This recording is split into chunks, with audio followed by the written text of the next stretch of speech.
Yo le gang, bienvenue dans cette nouvelle vidéo. J'ai un petit peu de mal à filmer, je suis avec le téléphone parce que la GoPro fait des siennes et puisque la qualité de la GoPro est pas terrible. Alors j'espère qu'avec mon téléphone ça va bien donner.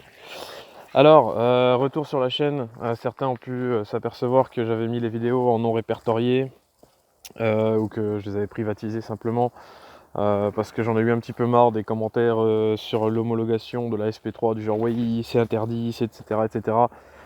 J'avais tout stipulé, ça n'engageait que moi et personne d'autre. C'était juste un petit tips pour ceux qui avaient envie de se lancer. Ma foi, ça m'avait un peu gonflé, donc du coup j'ai coupé court. J'ai aussi pas mal de boulot à l'atelier, donc j'ai pas le temps de tout filmer. Aaron, il est de moins en moins au garage, il fait sa vie. Donc c'est un petit peu compliqué tout seul de tout gérer. Si je reviens vers vous, c'est parce que j'ai du très lourd à vous montrer.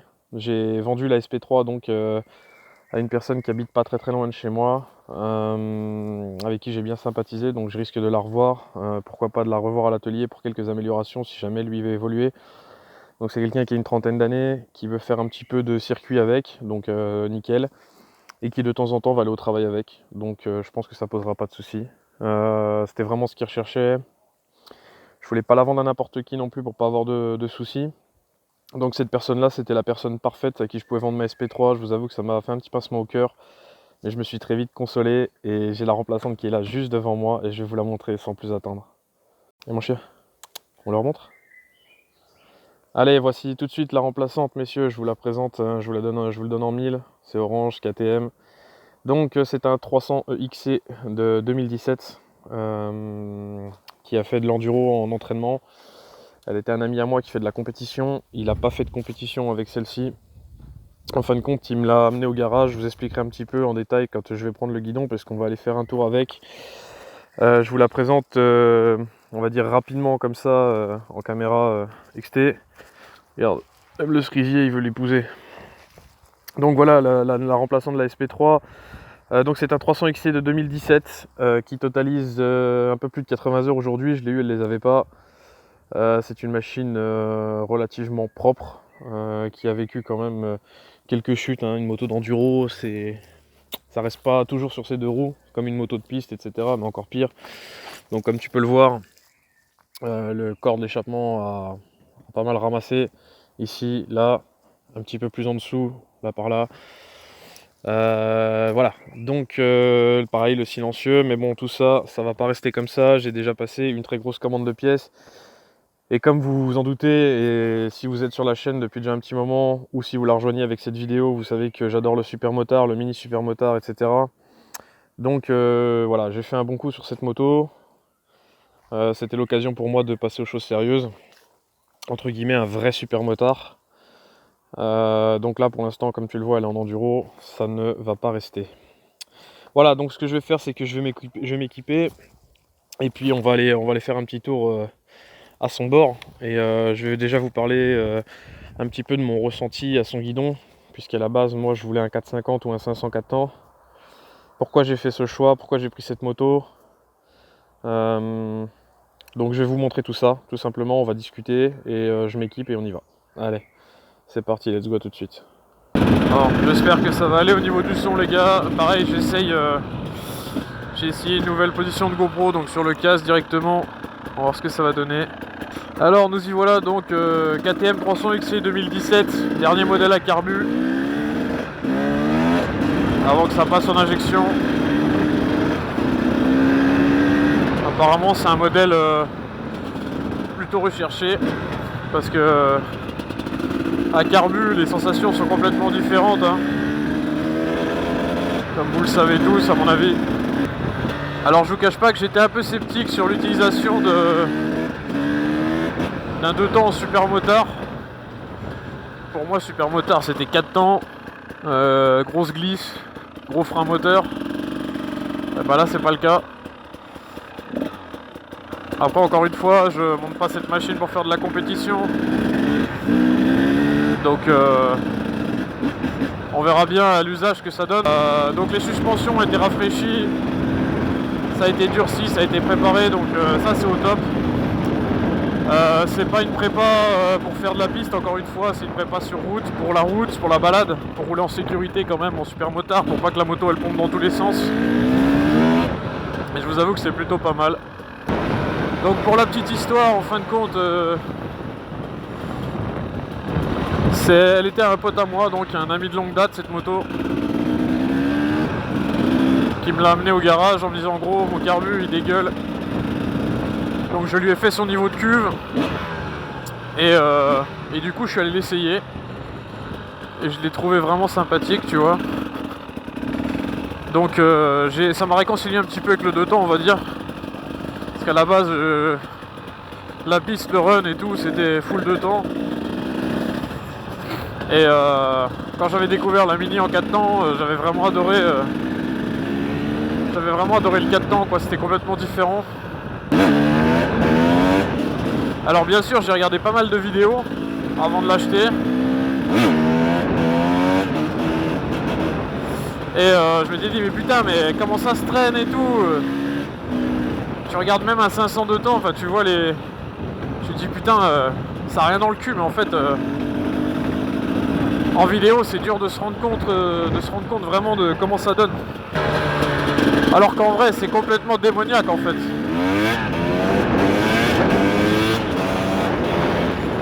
Donc, je suis encore à une phase où j'essaye d'apprivoiser la machine. J'espère que vous n'aurez pas trop le souffle du vent là, avec le kit main libre du téléphone. J'espère que ça va bien donner.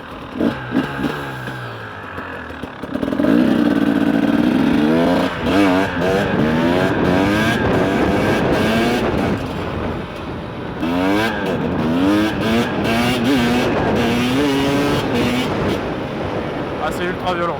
J'adore le deux temps, mais disons que sur la route, pour moi, c'était pas concevable.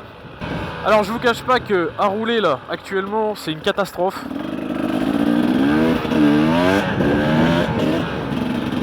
Déjà parce que elle est en roue cross, enduro, et parce qu'elle est en bimousse.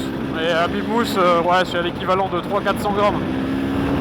Donc je peux t'assurer que je tire de la rondelle dans les virages. Pour le moment je peux pas attaquer, donc c'est assez frustrant. J'ai vraiment envie d'aller rouler, de me défouler un petit peu. Et je ne peux pas, c'est dangereux quoi.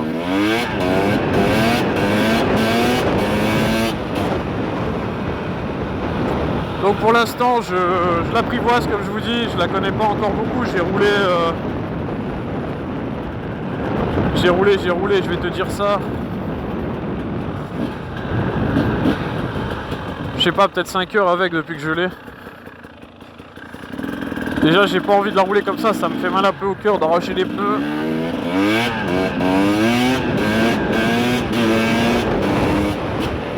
En vrai en vidéo tu te rends pas compte de comment elle te catapulte la machine. L'adjectif que je pourrais lui donner à cette moto c'est la puterie. Parce qu'elle te prévient pas en fait. Tu te dis ouais c'est une grosse mobilette. Et dès que la valve elle s'ouvre, tu prends une tarte quoi quand même. Dernièrement j'avais un R1 Crossplane, MT-09, j'ai eu beaucoup de gros cubes. Et franchement, bah celle-là elle me calme bien quand même. Hein. Faut dire aussi que elle est ultra légère. Je crois que c'est la plus légère de la prod. Avec 102 kg il me semble, tout plein fait, si je dis pas de bêtises. Ou 102 kg à vide, je sais plus. Enfin bref, une centaine de kilos. Au niveau des chevaux, bon ben... Tu lis plusieurs trucs, 50, 55, 60, vélo, roue. En fait je m'en tape. Elle est tellement cool à rouler et pas frustrante en fait. J'avais peur d'avoir quelque chose de trop creux par rapport à un 4 temps. Alors certes, la puissance elle n'arrive pas pareil. Mais t'as un putain de répondant. Et là actuellement donc... j'ai 3 ressorts de valve avec. Donc là j'ai pas le plus dur, j'ai pas le plus mou, je suis en moyen. Pour l'instant j'en suis pas à faire des réglages et compagnie. Déjà parce que j'ai pas les roues super mottes. Parce que j'ai pas le bon échappement. Parce que j'ai pas pu voir ce qu'elle donnait la machine en arsouille. Donc ça j'attends. Donc ça c'est une première petite vidéo que je vous fais en gros pour vous présenter ma nouvelle moto. Vous donner mon ressenti.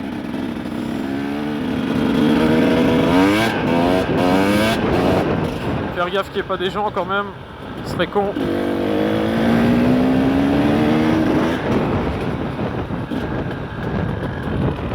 Alors ce que je peux d'ores et déjà vous dire, c'est que je l'ai essayé de la pousser à fond une fois. Je vous cache pas que c'est un truc qui ne m'intéresse absolument pas, la vitesse de pointe. Mon R1 je l'ai jamais emmené à fond. Je trouve ça complètement kické, les mecs, excusez-moi, mais qui font putain j'ai pris 300 sur l'autoroute, putain j'ai pris 300 sur la rocade. Ouais, ok, cool, t'es un bonhomme gros. Tu vois, donc moi j'ai jamais poussé à fond mon R1, déjà parce que je vais me faire que des petites routes, des trucs comme ça. Donc j'ai jamais eu la possibilité de l'emmener fond de 6. C'est aussi pour ça que je pars sur un super motard, parce que je fais pas beaucoup de kilomètres et parce que j'aime que les Virolo en fait. La puissance pure, tout ça, ça m'intéresse pas, je m'en tape. Je veux une moto fun. On croise pas tous les coins de rue, qui est belle. Et voilà, donc je suis plutôt content de mon choix. Plus je la roule et plus je l'aime. Donc je suis super content de mon achat. J'ai juste hâte d'un truc, c'est de monter les roues Supermoto. Alors à l'heure où je tourne cette vidéo, je sais pas exactement quand est-ce que la vidéo sortira, mais en tout cas à ce moment précis, je reçois mes jantes demain, mes jantes, pneus, chambre à air, freinage. Je reçois tout demain, donc demain elle sera en super motard et je vous garantis que je vais avoir du mal à dormir cette nuit. Alors donc je vous disais, je l'ai emmené à fond quand même pour voir par curiosité sans tirer dessus pendant 1 km, tu vois. J'ai fait une poussée, 6, j'ai poussé à fond, hop, j'ai coupé. Je voulais pas la faire forcer pendant 2 km comme ça, donc elle prend un petit peu plus de 140 km/h. Ce qui me convient plutôt bien en fin de compte, puisque je ne vais pas faire d'autres routes que de la petite route. Je vais quand même modifier un petit peu la démultiplication, histoire de, on va dire, de soigner le moteur.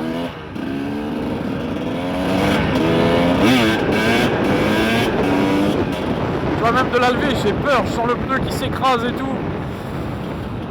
Donc là on est actuellement avec une démultiplication 13,50. Je vois des mecs sur les 125 qui mettent de 14,38, c'est des ouf. Enfin c'est des ouf. Je sais pas comment est fait l'étagement de la boîte, etc. Moi tout ce que je vais faire c'est mettre dans un premier temps donc un pignon de 14 à la place du 13. Je préfère ne pas forcer sur la sortie de boîte. Mais dans mon pack jante j'ai reçu une couronne 40 et j'ai peur que la couronne de BC de 10 dents ça soit complètement excessif. Donc on verra, déjà je vais mettre une dent en plus au pignon. Si la moto peut prendre 150 c'est bien, je n'irai que très rarement.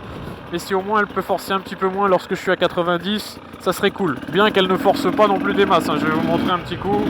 Voilà, là je suis en 6ème. Tu vois, 80 km/h, la moto elle force pas du tout.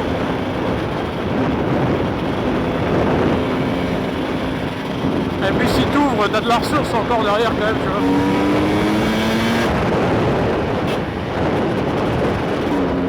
Ah, je suis en réserve. Ah ouais, ça aussi c'est ultra relou ça. Elle consomme à mort, mais genre vraiment.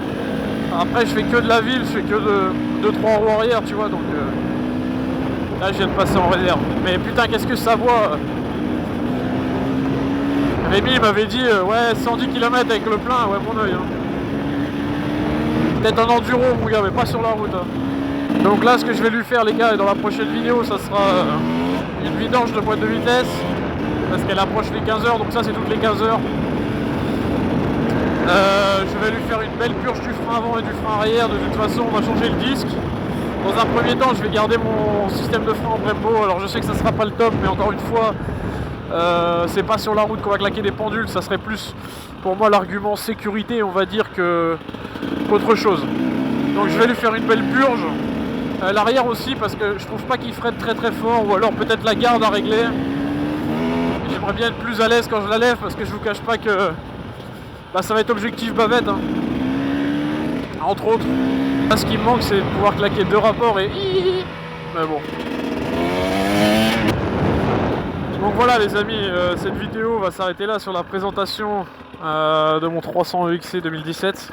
La ligne ne va pas rester comme ça, j'ai commandé une beauté qui devrait vous plaire et j'espère parce que ça m'a coûté une tonne, mais en tout cas moi elle va me plaire à moi et ça c'est le principal dans l'immédiat.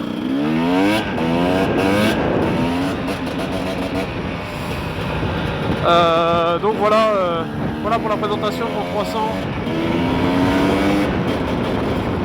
On se retrouve pour la prochaine vidéo à l'atelier où on la monte en super motard. Je sais que ça a déjà été vu et revu que ce fois. Ma foi, bah écoutez, moi ça me fait plaisir de partager avec mes potes, ma petite commu, la transformation de mon 300. Et puis ça fera que des bons souvenirs à regarder dans quelques années. Donc voilà, je vais record tout ça et me faire une petite série sur ma 300 EXC. Et après on ira faire des balades et avec une bande de potes qui roulent en supermoto aussi. Je vous ferai des road trips, je vous ferai des petits trucs sympas. Voilà, sur ce les amis, je vous souhaite de prendre soin de vous et des vôtres. On se retrouve très bientôt pour la prochaine vidéo de la transformation de mon 300 EXC 2017. Prenez soin de vous et des vôtres, faites des wheelings, mais pas trop, sortez couverts, etc. Ciao, bye bye les amis, à très vite.